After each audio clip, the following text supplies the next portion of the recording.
සෑම උත්සාහයක්ම දරන්නෙමු. ශ්‍රී ලංකාවේ සිවිල් ගුවන් සේවා නීතිවලට අනුකූලව මෙම යානය ආරක්ෂක වෙන භාවිතා කරන අයව අප දැන් පෙන්වා දෙන්නෙමු.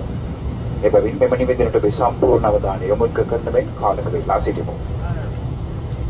Good afternoon, ladies and gentlemen. This is your senior cabin crew member, Lion Rajapaksha. My crew, Sanchala, Keshala, Imzira, ආසන පටි පිළිබඳව වටා තිබිය යුතුයි.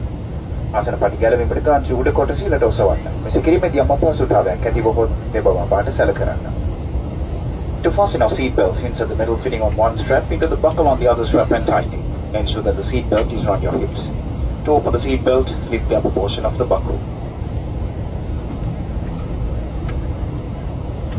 හදිසි අවස්ථාවකදී පමණක් ඔබේ ජීවිත ආරක්ෂක කබා පළඳිනන්දම අප දැන් පෙන්වා දෙන්නෙමු. ඒ ඔබේ ආසනය යට තබා ඇත.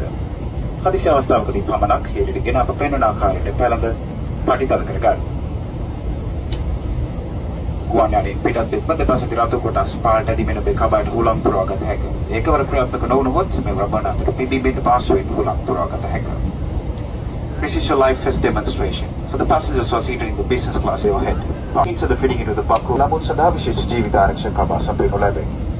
මෙම ජීවිත ආරක්ෂක කබා ආරක්ෂක වන කණ්ඩායමට වැදගත් අංගයක් වන අතර ඒ යාන නිවතට ගෙන යාම බරපතල වරදක් බව අවධානය කරමු. For infant, special life vests are provided. අඩුපීඩනතාවයක් ඇති වුවහොත් ඔක්සිජන් බස්මක් ඔබේ හිසට ඉහළින් පහළට වැටුණාට ඒ පහළට ඇද ඔබේ නාසයත් මුඛයත් බැසෙන පරිදි පළදා ගන්න.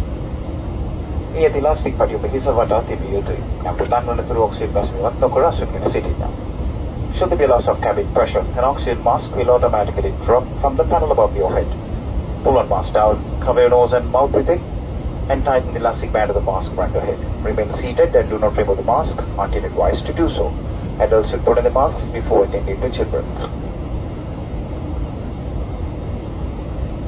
හදිසි දොරටු යානයේ දෙපස පිට ඇත. ව්‍යාසනයට ලංව පිට ඇති දොරටු දැන් සේවක පිරිස පෙන්වන ඇත. හදිසි අවස්ථාවකදී පිටත් වීමේ දොරටුට පිවිසීමේ මාර්ග මෙසේ සලකුණු කොට ඇත. ආරක්ෂක විධාන දක්වන පත්‍රිකාවක් විදුලි ආසන පොකට්ටුවේ තැන්පත් කර ඇත. පාලක මැදිරි සංනිවේදන කටයුතුට බාධා ඇතිවීම වළක්වීම සඳහා ඔබ සතු ජංගම දුරකථන සහ සිම් විද්‍යුත් උපකරණ යානයේ ගුවන් දතවන විටත් ගොඩ බස්න විටත් ක්‍රියාත්මක නොකළ යුතු බව කරුණාවෙන් සැලකන්න. සමගින් ඔබ සැමට ස්තුතියි.